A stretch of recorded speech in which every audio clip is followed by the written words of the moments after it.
আসসালামাইকুম, নতুন একটি ভিডিওতে আপনাদের স্বাগতম। যে আমাদের এই পেয়ারা গাছটা, এটা একটা কলমের পেয়ারা গাছ।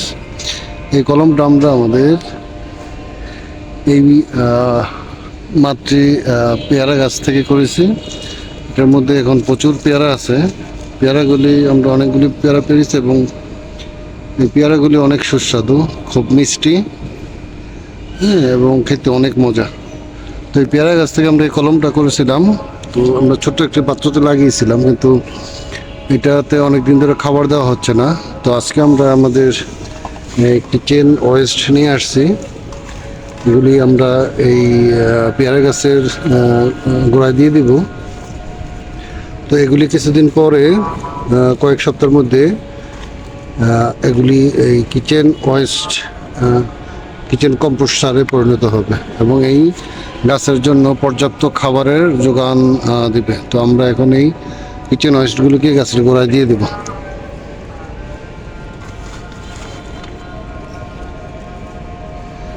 তো একবার এরকম কিচেন ওয়েস্ট দেওয়া হলে তো 1 মাস আর এটা 2 থেকে 3 মাস আর এটার মধ্যে কোনো খাবার দিতে হবে না। কারণ এগুলি, এই কিচেন ওয়েস্টগুলি প্রসেসিং হতে প্রায় 3 থেকে 4 সপ্তাহ লেগে যাবে। তখন এই সব খাবারগুলি অ্যাকচুয়ালি এটার মিলিয়ে এটা প্রায় আরও 2 মাস 3 মাস এগুলি আর কোনো খাবার লাগবে না। আপনারা যদি আপনাদের ছাদ বাগানে সম্পূর্ণ অর্গানিক পদ্ধতিতে কোনো গাছ রোপণ করতে চান, তাহলে আপনারা আপনাদের রান্নাঘরের কিচেন ওয়েস্টগুলি এইভাবে দিয়ে দিবেন।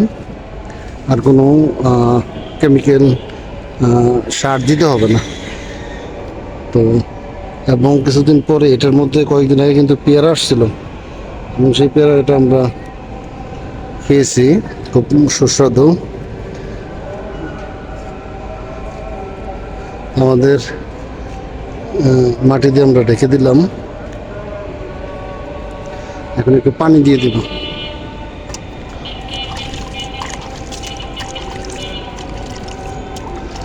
এখন কিচেন ওয়েস্ট যেগুলো দিলাম, এগুলি প্রসেসিং হওয়ার জন্য প্রতিদিন একটু একটু করে পানি দিতে হবে, না হলে এই ওয়েস্টগুলি কম্পোস্ট সারে পরিণত হবে না। সন্ধ্যার সময় আজান হচ্ছে, তো আমরা আমাদের কাজও শেষ। তো ধন্যবাদ সবাইকে ভিডিওটি দেখার জন্য। আপনারা আমাদের সাথে থাকবেন এবং আমাদের চ্যানেলটিকে সাবস্ক্রাইব করে ভিডিওটিকে লাইক দেবেন। ধন্যবাদ সবাইকে। আল্লাহ হাফেজ।